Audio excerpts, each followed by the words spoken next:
So Spain is about to be the first European country to implement paid menstrual leave. So if you get your period, you get 3 paid days off a month for that. And I'm like, wow, like Spain is really paving the way for workplace equality. No, Japan, Indonesia, and Zambia all already have paid menstrual leave policies. And what gets me isn't that America isn't there yet, because obviously it's the fact that I never even considered menstrual leave as something that we should have. The thought has never even crossed my mind. When I heard about this, I'm like, oh my god.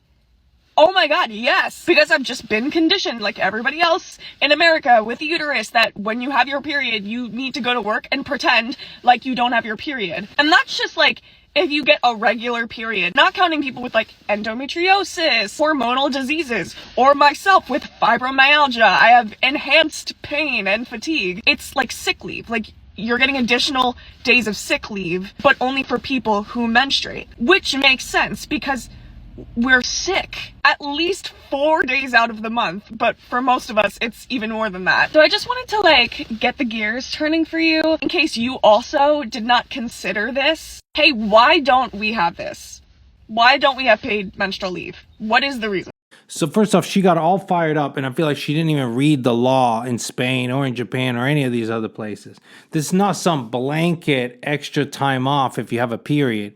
You have to go to a doctor and they have to deem your pain that it qualifies. And so if they say the pain is so bad that you shouldn't have to work, they write you a note, and this is protected under law so that your employer has to give you a set amount of extra PTO days. Could this be abused and all women go to the doctor and just get the note? Yeah, sure. You know, imagine if all the women at your workplace had it and then they sync their periods, right? And so everybody takes the same 3 to 4 days off per month. You know, but anyway, like I feel like this is something reasonable. But again, it's not discrimination. Like everybody's so fired up. Well, America doesn't have it. America should have this and da. Listen, it would be absolutely bonkers to give every woman an extra 36 days PTO. That's just too much. We don't even give 30 days vacation out in the United States to anybody. Can you imagine giving an extra 5 weeks off for every woman just because they menstruate? And the fact is, like, let's be honest here. I feel like not every woman has painful periods. Matter of fact, most don't. And some that do can, manage those symptoms with medication, birth control, yada, yada. Do some have horribly painful menstruations? Of course, absolutely.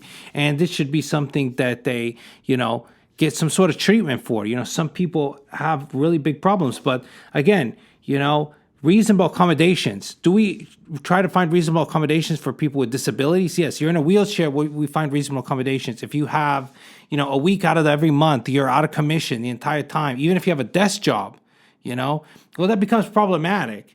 Like as an employee, I'd rather hire somebody that's in a wheelchair. I give them accessibility, whatever, to get into the building or work from home. They're at a desk, they work normal hours, than someone who is out a week every month. And it's kind of like an unpredictable schedule. Well, somewhat predictable, but not always to the letter, right? This just seems a little nuts to me. There's so much virtual in her speech. Like, I can't believe, but you didn't even take the time to look at the Spanish laws.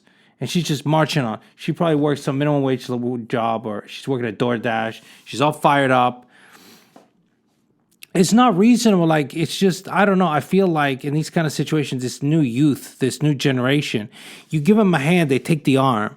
Like these people, they take everything. She's the type, she'd take full disability, just stay home if you gave it to her. She'd take it every second. Oh, yeah. This is why it's important to have a balance of ideas and negotiate things, Because if you just give in and you're like, oh, well, yes, the women's rights, this, they'll take everything. They take everything. Just like this lady, she'll take everything. She'll be like, I'll take the week, I'll take the 2 days. The workers do not think about the economy. They don't think about how the freaking capitalism works, how society works, supply and demand. They don't think of these problems. They just think about me, what I need. If they don't think, if I get paid $30 an hour, the company will go bankrupt. And it's not their job to think about that stuff. But that's why don't get mad at employers. Don't get mad at people that are in business that negotiate these things, that don't just give, and give to their employees. Because if we did, there would be no business. That's all I'm saying. Anyway, so she can get pissed off if she wants. I don't think it's unreasonable, all right, if you have really bad periods to get some extra PTO. But it's within reason, you know? Like on one side, I feel like women are fighting to gain this more equality. Even though, I mean, there is equality, right? There's not really a pay gap. You know, women in their 20s out earn men in their 20s, right? So the discrepancy in money is more of the older generation. By the time the generation is in their 20s now, actually it's going to be going the other way, just like with the graduation in universities. But anyway, you know, that's a whole nother shebang, right? You want equality, but then you want extra time off. You want to work less. You have all these problems, right? How is that going to stack up as an employer? You know, we know if you're choosing between the two. So then what do you got to have? You got a law saying that you're obligated to hire 50% women or 60% women or something like that. So then you're just put in a bind. Just seems like 2 step forwards, 3 step backwards, or 1 step forward, 2 step backwards. Anyway, what do you guys think about it? Thank you guys for watching as always. Buy red, sell green.